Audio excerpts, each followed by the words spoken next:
اوس به واورو د پولي پوري ډراما. د پولي پوري ډرامې په تیره برخه کې تاسو واورېدل چې تازه ګل په جومات کې اعلان وکړ چې باید خلک د تراویح راتګ په وخت کې خپل لاسونه په صابون سره پرېمینځي، ځکه دا د کرونا ناروغي په مخنیوي کې ونډه لري. اوس به دا واورو چې نورالله خپل کور ته څنګه خوشحاله راځي.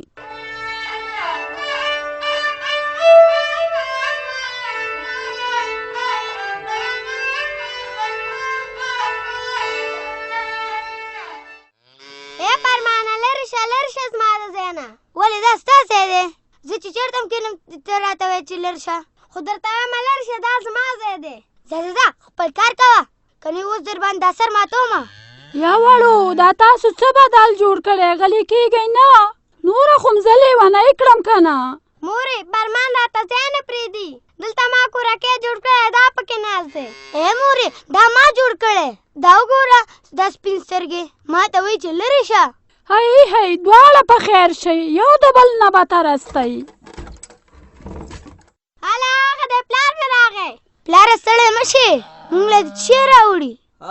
هی هیڅ مې نه دي راوړي، تاسو غلي شئ، خبرې مه کوئ. بدرۍ د کور ګاڼډې تیاروه چې ځو د خیره. ښه کار وشو، څوک درته کور درکوي؟ او فرید راته وویل چې راشه کور در کومه. پلاره موږ بیا چېرته کور وړو؟ کنډو کلي ته ځو د خیره سره. الله کنډو کلي ته بیا ځو؟ فرمانه کنډو کلي کې به بیا لوبې کوو، شیرینې اما کره، خو بیا به ما سره هلته جنګونه نه کوې، ته ډېره جنګېره کوې، اما چې ما ته چیره کړي ته یې رانه اخلې. تاسو ځئ د خیره د باندې ووځئ چې تاسو نه خو مې دا ماغزه لږ قرار شي. صبر وکړه لېږی ما د دې په ځای به ورته نصیحت وکړي. واړو ګورې ښه په خلاصو غوږونو واورئ، دا ځل د شیرینې کور نه دی ښه، بل چا نه کور غوښتی په سوال باندې. تاسو به هلته نه جنګونه کوئ او نه به د چا لانجې کور ته راوړئ، او که لانجه هم کور ته راوړه که نه بیا هم روغ نه پرېږدمه. بدرۍ واړه ولې بې زړه کې؟ دې خبرو سره به بیا هلته ګورو. ځئ واړو تاسو لوبې وکئ او زه او مور به مو کالي راټول کړو چې موټر مې راغوښتی د خیره سره او ځو.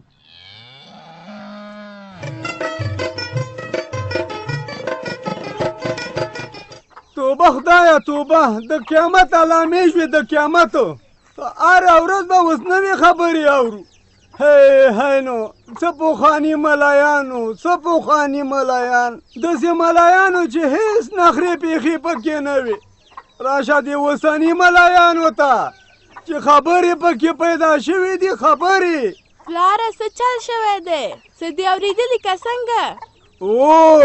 هغه ستاسې استاد نه دی، تازه ګل استاد درته ښیمه. د تراویح نه مخکې داسې خبرې وکړې چې په عمر مې نه وې اورېدلې. اریان دریان ماته پاتې شوم. نو اخر څه یې ویلي دي؟ راشه که تودېږي وایي ښې ویلي دي، نو څنګه یې ښه ویلي دي؟ نو یو ځل خو یې واوره که نه مرګړې غوږ دې دی. نو همدغه خو ویمه که نه چې څه یې ویلي دي؟ دغسې لږه خبره نږدې کوه چې پې پوه شمه. تازه ګل ملا صاحب وایي چې دې نه وروسته جومات ته راځئ نو جنمازونه به وینځئ، او چې کله بېرته کور ته تلئ نو بیا به یې وینځئ. موږ به نو بل کار نه کوو، ایله به جنمازونه وینځو. نو پلاره نو دا خبره ولې وکړه؟ وایي دغه کورونا ده که مرونا ده، د میرات مړی چې شی دی دغه خورېږي. ښه د پرخې پلاره تا به خبره سمه نه اورېدلي، د کورونا کې خلک لاسونه ډېر وینځي. لرې شه غوږ نه مې، تا به خبره سمه نه اورېدلي، تا ډېره ښه اورېدلې ده. اول څپ کې اندازه کښېنمه او اقامت هم اندازه په خپله کومه، نو زه بیا څنګه نه اورمه؟ په دې خپلو غوږونو مې واورېدل ویلې چې جنمازونه وینځي، جنمازونه. که تازه ګل د خپلې خبرې نه وانه وختو دا جومات به ته پرېږدمه. خدای به خیر کړي پلاره، اول خو په کار دا ده چې ته کور کې لمونځ وکړې، ځکه چې په یو ځای کې خلک ډېر وي نو کرونا زر خورېږي. غلی شه او خطه وړاندې شه.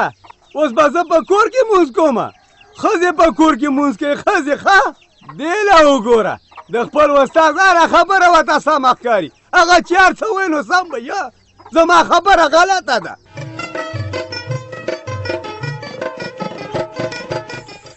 ښه ملک صاحب وایه که نه تا د عبدالرحیم څه خبره کوله او انجینر صاحب فریده عبدالرحیم وایي چې که شورا د غر په کیندنه پیل وکړي نو ښه به شي ځکه له یوې خوا شورا ته ګټه ده او له بلې خوا کومه پوسته چې هلته پرته ده د هغې مصرف به هم پوره کېږي که رښتیا درته ووایم نو دا خبره زموږ خوښه شوه نو راغلو تا ته چې اوس تا سره په دې هکله مشوره وکړو او ملک صاحب د عبدالرحیم خبره کې وزن شته دی شورا هم همدا غواړي چې په خپلو خپو باندې ودرېږي او یوه ذریعه یې همدا د غر کیندنه ده بس زه هم له خیره سره کار به پې پیل کړو د شورا دپاره د پیسو ګټلو ذریعه باید معلومه شي ځکه که موږ د پیسو ګټلو لاره ونه لرو نو بیا معلومه خبره ده چې نه کارونه کولی شو او نه هم د خلکو سره مرسته که رښتیا درته ووایم ملک صاحب نو دغه موسساتو ته لاس اوږدول او خیر غوښتل دا زما نه خوښېږي انجینر صاحب فرید خانه زما د زړه خبره دې وکړه الله رب العزت دې درته خیر درکړي الله تعالی ته هم هغه څوک خوښ دی چې هغه ورکړه کوي نه دا چې چاته په تمه یعنی د بل لاس نیوی کوي خو رښتیا که د غر کیندنه پیلیږي نو زما یوه مشوره پکې واخلئ او هغه دا چې کم کسان ټاکل کیږي نو د دې کلو نه دې وټاکل شي ځکه یو خو دلته غربت دی خلک بېروزګاره دي او بله دا چې د شورا د ملاتړ لپاره یو ښه لار هم ده خلک به په روزګار شي او شورا به هم په خپو ودرېږي او ملا صاحب ګل خبره دې وکړه ستاسې خبره په خپل ځای سمه ده خو دا خبره ده چې د غره کیندنه د هر چا کار نه دی بل مسلکي خلک ورته باید وټاکل شي ځکه که نامناسبه کیندنه وشي نو یو خو به دا وي چې قیمتي ډبرې ضایع شي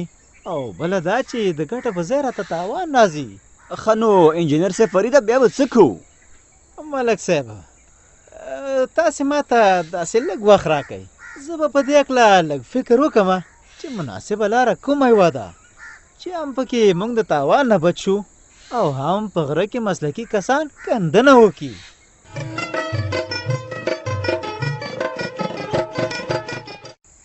څنګه چل دی مرګړیا خیر خو دی که نه غوږ دې دیوا دې اورېدو نو ما ویلې څنګه دې راپېښه کړې وه د دې په خاطر راغلم چې دا بیګا په تراو کې تا څه وکړل واخې وکړو د چا پاټي کې او چا وکړلو واخه نه وایم تا څه وکړه تا هغه هم په تراو کې ښه په تراو کې نو ولې څه مې وکړو خو تراوې مې وکړې که نه نو نور خو مې څه نه دي کړي او اقامت خو زه د ډېر پوخانه کوم نو ولې زما مطلب دا نه دی نو ښه مطلب دې څه شی دی نو ویې که نه مطلب مې دا دی چې مولانا تازه ګل خو مخکې خبرې وکړلې هغه دې وانه اورېدې ولې مې وانه اورېدې وایي ښه پوره مې واورېدلې نو بیا دې ولې عملي نه کړلې خالي مې کړلې دا څه په ګاډو واډو سارې ماړه وایم خبرې دې ولې عملي نه کړلې ښه ته څه ویوه که نه عملي کړي مې دي جنمازونه مې کور کې وینځل د خیره خو یوه خبره درته کومه مرګړیا غوږ دې دیوا دې اورېدو دا به ډېره سخته شي چې موږ به د جمعې نه مخکې جنمازونه وینځو او جمعې نه وروسته به هم جنمازونه وینځو ایله به موږ همدا کوو نو ښه بیا په دې لمده جنماز باندې نو چا مونځ کړی هغه جانمازونه نه دي یاد کړي لاسونه یاد کړي لاسونه هلته صابون ایښی ده چې جومات ته راځیم لاسونه وینځه او چې بیرته ځیم لاسونه وینځه د تازه ګل مولوي صاحب مطلب دا و چې خدای مکړه نور څوک په کرونا باندې اخته نشي ځکه زړور خان دې خدای وبخي هغه به جومات ته ډېر تراته ښه دا خبره ده زه بابا هغه خدای به مې ساتي دا صابون مابون باندې څوک نه بچ کېږي دا څوک نشي بچ کولی دې خبرو نه بېغمه اوسه زما په خپل خدای باندې ښه یقین دی دومره کمزور ایمان مې نه دی ښه خو ناروغي د چا ایمان ته نه ګوري په هر چا باندې راتلی شي هو زه بابا ناروغي به مې مړه کوي یا نه خو تاسو به مړه کوي وایم زړه خو مې غواړي چې د ستاسو خبرو ته وګورم چې بیخي دا جومات در پرېږدم خو نه زه باید دې خبرو پسې ونه ګرځم بیا د ثواب نه پاتې کېږم دلته دا اقامت هم زما په غاړه دی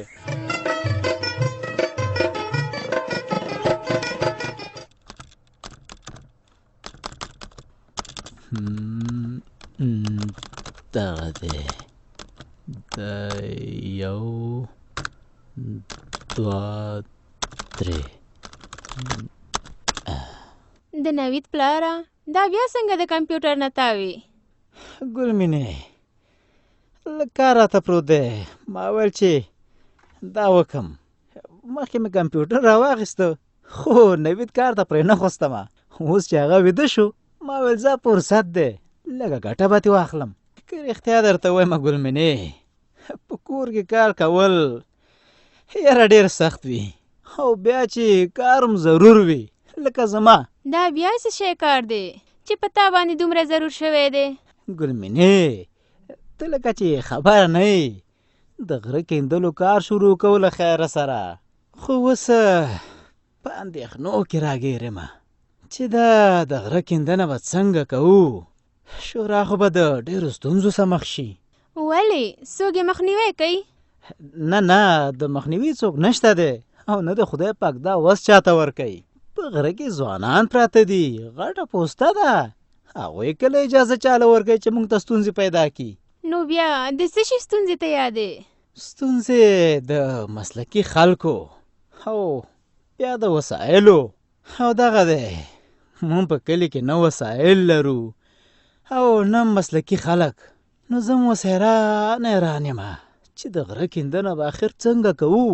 د نوید پلاره تا ته خو یاد دي که نه کله چې سړک جوړېده نو تا سره خپل وسایلو مزدوران در سره وو ټول هم د بل ځای نه راوړي وو. داسې نشي کیدی چې د غر کیندنې لپاره خلک او وسایل د بل ځای نه راوړئ.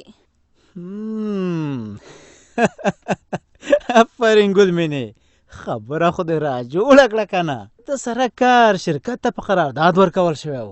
نو همدغه شان به دا د غر کیندنې کار هم په قرارداد ورکو. بس څه شرایط به ورته وټاکو چې خپل سری ونه کړي.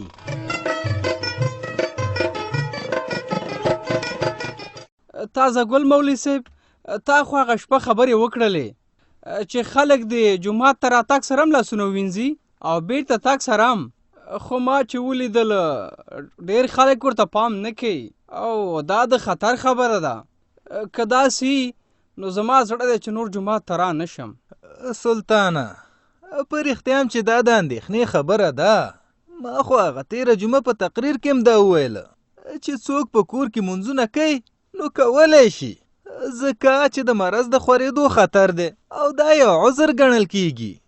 نن سبا په ټوله دنیا کې زیاتره خلک مونځونه په کورونو کې کوي خو یو زمونږ د کلي خلک دي چې په نورو وختونو کې مانځه ته راځي هم نه او چې بیا کله ورته مونږ وایو چې مه راځئ نو بیا دوه زورونه کوي.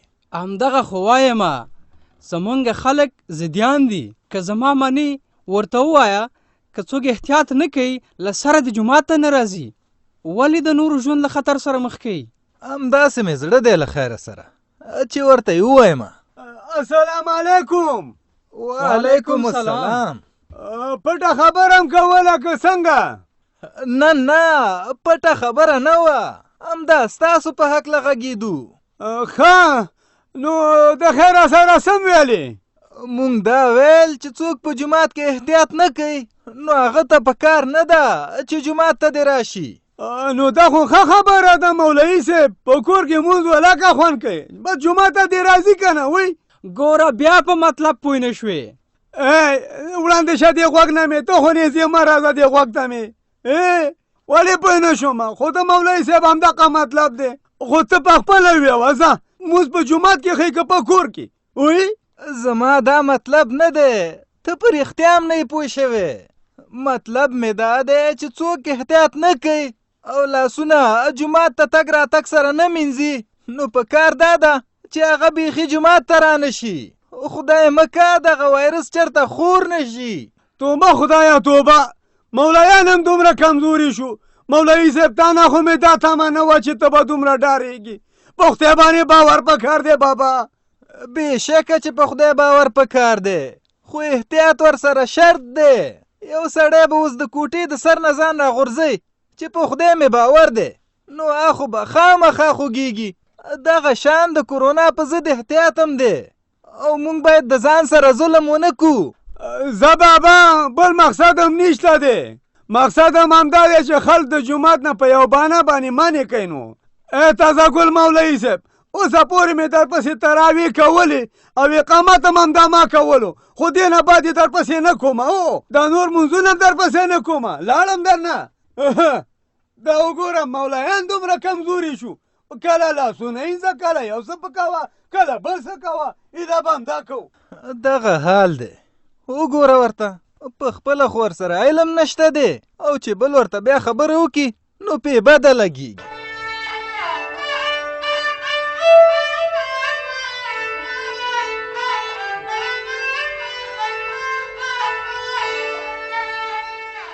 دا وه د پولې پورې ډرامه چې تاسې واورېده.